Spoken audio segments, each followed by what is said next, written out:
Part 1, the first door.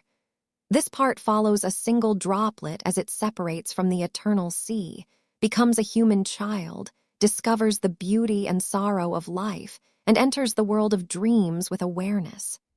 The story is gentle enough for children, but it carries deeper meanings for older readers: unity, impermanence, fear, thought, perception, and compassion. Illustrations are placed throughout the manuscript, so the book can be read as a visual story, not only as text. Before names, before footsteps, before anyone said I or you, there was the sea. It was not only water, it was depth, silence, movement, and mystery. Above it, stars leaned close like curious lamps. Beneath it, blue forests swayed, small shells slept in the sand, and soft lights moved through the dark like little thoughts. The sea had no beginning that anyone could point to. It held everything quietly. It did not hurry. It did not ask to become anything. Yet deep inside it, a tiny shimmer began to gather, as if the sea had smiled in one small place. A little brightness trembled among the bubbles. First came two shining eyes, then a tiny mouth, then two pink cheeks, then the round, clear body of a droplet glowing blue with stars inside. The sea had made a child of water. The droplet blinked, looked around, and laughed without knowing why. It was still the sea, yet it felt itself as one small drop. And that was the first wonder. The droplet floated above bright stones and waving plants. Everything was new. Every bubble looked like a small world. Every shell looked like a secret door. Then a little blue fish swam near. The fish tilted its head. The droplet tilted its head too. The fish circled the droplet, and the droplet circled the fish. Neither one spoke, but both seemed to understand the same simple question: what are you? The droplet looked closely at the fins, the tail, the little mouth opening and closing. A happy tremble passed through its body. It did not want to catch the fish. It wanted to know the fish from inside. So the droplet softened, stretched, and changed. A tail appeared. Fins opened like tiny fans. In a sparkle of blue light, the droplet became a little fish, too. The two fish swam around coral towers and through curtains of bubbles. The droplet fish laughed in silence. It had discovered something wonderful: to understand a form, it could become that form for a moment. After playing with the fish, the droplet returned to its round, shining body and moved forward. Soon it met a little crab walking sideways across the sand. The crab raised one claw. The droplet raised one watery hand. The crab tapped the ground, and the droplet tried to tap too, but its soft body only made a funny splash. The crab seemed to smile. Again, the droplet changed. Its soft sides became a round shell. Tiny legs appeared. Two bright claws lifted in surprise.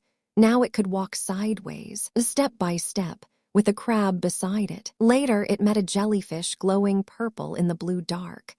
The droplet became a jellyfish and floated like a lantern. Later still, it met a golden seahorse and curled its tail into a spiral. Each life was different. Each one had its own way of moving, its own little song. The droplet began to feel that the sea was not one shape. The sea could be fin, claw, bell, tail, and light. The sea could wear many faces, and each face was alive. The farther the droplet traveled, the brighter the world above became. Light poured down from the surface and broke into silver ribbons. The droplet followed those ribbons upward. At the top of the sea, it saw a face looking down. A little boy knelt near the water, his eyes wide, his hair messy from the wind. The boy was smiling at his own reflection, but the droplet did not know that. To the droplet, the child looked like another mysterious creature of the sea. The droplet rose out of the water. It hovered in the air, shining and dripping. The child gasped. For a moment, neither moved. Then the droplet changed again. It softened its round body, grew small arms and legs, and became a tiny glowing child of water. The real child reached out. The water child reached out too. Their fingers touched, and a spark of warmth passed between them. Then a voice called from far away, "Honey, come here." The child looked back. He waved goodbye and ran toward his mother. The droplet stayed on the shore, alone again, watching the child disappear into the forest. Something inside it wanted to follow. The droplet left the shore and rose into the sky. It passed over villages, streets, fields, and roofs. It saw animals walking, people talking, cars moving, and birds cutting the air with their wings. In the city, it noticed two women standing together. One had a flat belly. The other had a round belly, full and gentle like a moon. The droplet circled them with quiet curiosity. Why were they different? What was hidden inside that roundness? Drawn by wonder, the droplet slipped into the warm darkness of the mother. There, curled safely within her, was a tiny body. The body was alive, but something was waiting in it like a house before the lamp is lit. The droplet moved close. The tiny body opened without speaking. The droplet entered, and the two became one. The water that had wandered the sea became a soul inside a child. Everything went dark. Then, after a silence, two eyes opened. Light entered. The first faces the new child saw were his mother and father, bending over him with tears and smiles. The droplet had become a human life. Months passed, though the child did not count them. He learned warmth before words. He learned arms before names. He learned that crying could bring a face close, and smiling could make the whole room shine. One morning, when he was still small and unsteady, his parents carried him to a green field. A clear stream ran beside the grass. Trees lifted their leaves into the sun. Flowers opened their colors near his feet. The child stood, wobbled, and laughed. A butterfly fluttered before him, orange and gold. He reached for it with both hands. The butterfly rose, and the child took one tiny step, then another. He did not know the words river, mountain, sky, or cloud, but he knew wonder. He knew the feeling of grass under his feet and sunlight on his face. He knew that everything moved, and that he wanted to follow it. The world was no longer something far away. It touched him, called him, and invited him to walk. Years turned like pages, and the child became 5.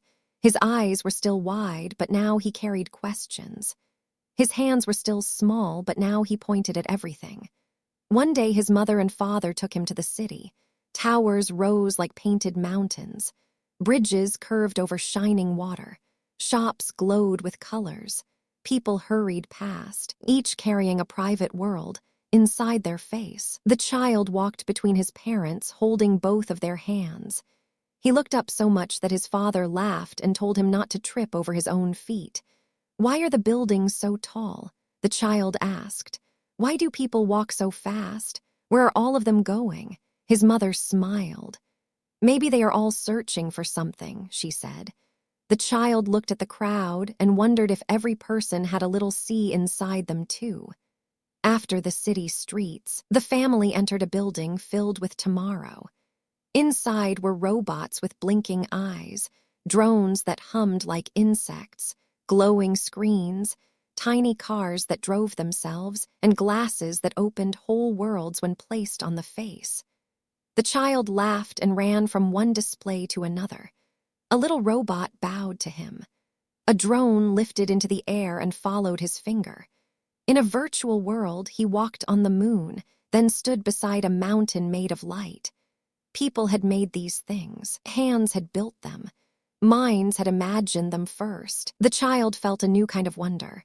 Not the wonder of trees and butterflies, but the wonder of human making. If people can make robots, cities, flying machines, and glowing worlds, he thought, what else can thought make? Soon after, the family went to his grandparents' farmhouse. The city disappeared behind them, and the road opened into fields, fences, trees, and warm dust. The farm was full of small lives. Chicks followed their mother in a yellow line. Puppies tumbled over each other near the barn. A calf blinked with long lashes. A baby goat jumped as if the ground were a drum. But the child loved one little lamb most of all. The lamb was soft and white, with ears like folded leaves. Every morning the child ran to see it, and every morning the lamb came bouncing toward him. They played in the grass. The child touched the lamb's wool and laughed. The lamb pressed its head against his hand. In those days, the farm felt like a place where nothing could break. The child did not yet know that love becomes deeper when it meets pain. One golden evening, the child ran outside to find the lamb. He expected the usual bounce, the usual soft head pushing into his palm. Instead, he found the lamb lying near the path. The lamb's front leg was hurt. A little blood marked the wool. Its eyes were wet and frightened. The child stopped as if the whole world had stopped with him. "Father," he called. Something happened to her. His father came quickly with a small box of clean cloth and medicine. He knelt beside the lamb, gentle but serious. The child knelt too. He wanted to touch the lamb, but his hand trembled. "Why is she hurting?" he whispered. His father wrapped the little leg. The lamb made a soft sound. The child felt that sound inside his own chest. It was the first time he understood that another being's pain could become his pain too. The next day, a veterinarian came to the farm. The man carried a small case and wore a stethoscope around his neck. The child followed his father into the barn and saw the young calf lying quietly on the straw. The calf was not bleeding. Nothing seemed broken, yet its eyes were tired and a tear shone on its face. The child felt confused. How could something suffer when the hurt was hidden inside? The veterinarian listened to the calf's chest and gave it medicine. The calf shivered when the needle touched its skin. The child pressed his hands together and wished he could explain to the calf that the pain was meant to help. His father put a hand on his shoulder. "Sometimes bodies become weak," he said softly. "Sometimes they need help to return to balance." The child looked at the calf, then at his own hands. He wondered how many pains in the world were hidden, quiet, and unseen. The farm dog had been there longer than the child could remember.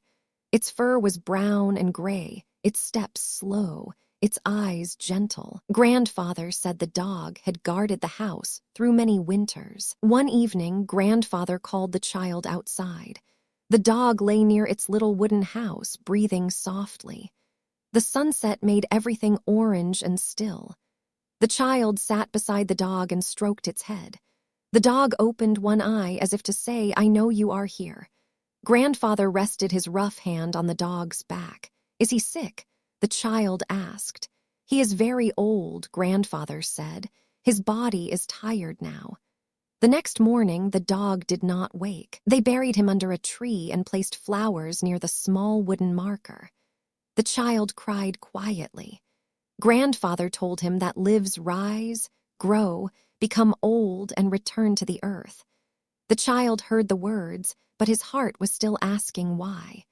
A few days later, the family went into town to buy food and things for the farm. Rain had fallen earlier, and the street shone with yellow lights. Near an old wall, the child saw a little girl about his age. Her clothes were torn and wet. Her hair clung to her face. She held a small metal bowl in both hands, but she did not shake it or call out. She only looked at the passing people with tired eyes. The child stopped. The girl looked back at him. For a moment, they were only two children looking at each other. "Where is her mother?" he whispered. His father did not answer quickly. He bought warm bread and fruit and placed them gently beside the girl's bowl. The father spoke to the girl in a soft voice and asked if someone nearby was caring for her. The child wanted to give her his home, his bed, his mother, his father, his whole warm world. But he was small and the world was large. That helplessness stayed with him long after they left. That night, when they returned to the farmhouse, the child ran inside before anyone could stop him. His mother was sitting in a chair near the lamp. He climbed onto her lap, buried his face in her sweater, and cried. "Mommy," he said, "the lamb was hurt. The calf was sick. The old dog died. And there was a little girl in the street. She had no clean clothes, no home, maybe no parents. She looked so sad." His mother held him tightly. She did not rush to answer. Some questions are too big for quick words. Why are there suffering things in the world? He asked. Why do they have to be here? His tears wet her sleeve. She stroked his hair and listened. In that moment, the child did not need a perfect answer. He needed a place where his pain could rest without being pushed away. His mother became that place. The next day, the child sat with his father under a tree. The air smelled of grass and warm wood. The question had not left him. Father, why does pain exist? Why did the lamb get hurt? Why did the calf get sick? Why did the dog die? Why was the girl alone? His father looked across the field before speaking. My son, the world has joy and sorrow together. Not because anyone always deserves sorrow. Often, it is just how nature moves. A lamb can fall while playing. A body can become sick from things around it. An old dog can reach the end of its time. People can lose each other through sickness, accident, or misfortune. The child frowned. So it is nobody's fault. Sometimes there is fault, his father said, but many times there is only life happening. What matters is this: when we can help, we help. When we cannot fix everything, we still keep our hearts soft. We must also live carefully, learn, work, and care for each other, so we do not create more suffering than life already has. The child listened. The answer did not remove the pain, but it gave the pain a direction. That night, the child sat by the window. The room behind him was warm, but the sky outside was endless and cold with stars. He rested his chin on his knees and looked upward. Somewhere above him, the stars shone as if they knew something he did not. Somewhere below him, animals slept in the barn. Somewhere in the city, the little girl might still be holding her bowl. Why was I born? He wondered. Why this body? Why this family? Why happiness? Why pain? Why dreams? Why nightmares? He did not say these questions aloud. They rose inside him one by one like bubbles from a deep sea. That night the child lay down in his bed, but sleep did not come. His body was tired, yet his mind was awake. Questions moved through him like tiny birds trapped inside a room. Why is there pain? Why do animals suffer? Why do people become lonely? Why does death come? He looked up at the ceiling, listening to the quiet house. Moonlight entered through the window and rested softly on the floor. His toys, books, and little drawings looked half real and half dream. Then he heard something. Tap, tap, tap. Small footsteps ran across the room. The child held his breath. Again, the sound came. Tap, tap, tap. He slowly sat up in bed and looked around. At first, he saw only shadows. Then, near his toy box, something moved. A little creature was sitting there. It was almost the size of him, but it did not look like any child he knew. Its body was dark, like a shape made from night. The moonlight touched it, but did not show its skin, clothes, or face clearly. Only its small body, strange head, and two glowing red eyes could be seen. The creature was searching inside his toy box, moving toys aside as if it had lost something important. The child's voice trembled. "Who are you?" he said. The creature froze. Slowly, it turned its head. Its red eyes looked directly at him. For one silent moment, neither of them moved. Then the creature looked surprised, as if it had expected the child to be asleep. The child's heart jumped. Suddenly, everything broke apart. He opened his eyes. He was back in his bed. The room was quiet. The toy box was still. Moonlight still lay on the floor. He sat up quickly and looked around. There was no creature, no footsteps, no red eyes. But the fear was still inside him, fresh and real. He touched his blanket. He looked at his hands. He looked at the toy box again. "Was I dreaming?" he whispered. "Or did something really come into my room?" The room gave no answer. Only the moonlight remained, calm and silent, as if it knew a secret the child did not yet understand. In the morning,